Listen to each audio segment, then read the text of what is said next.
Wala ka bang napapansin sa iyong mga kapaligiran?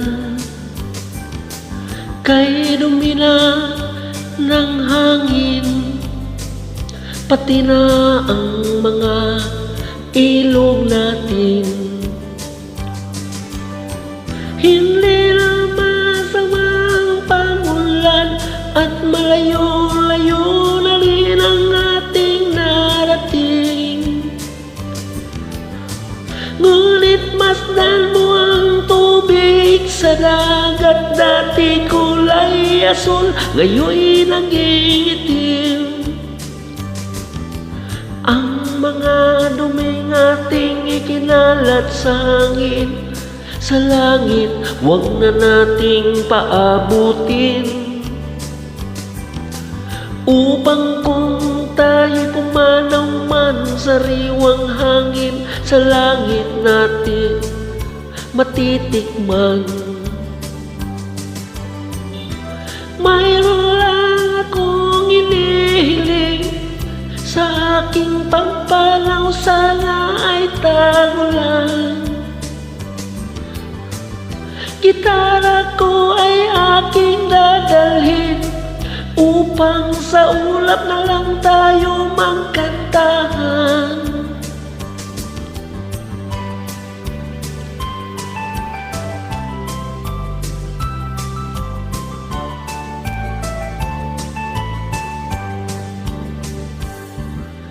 Ang mga batang ngayon lang isinilang, may hangin pa kayang matitikman. May mga puno pa kaya silang aakyatin, may mga ilog pa kayang lalangoyan. Bakit di natin pag-isipan ang nangyayari sa ating kapaligiran? Hindi na masama ang pag-ulan kung hindi nakakasira ng kalikasan. Darating ang panahon, mga ibong gala ay wala nang madadapuan. Masdan mo ang mga punong dati ay kay tatag, ngayon namamatay dahil sa ating kalukuhan. Lahat ng bagay na narito sa lupa, biyayang galing sa Diyos kahit nung ika'y wala pa.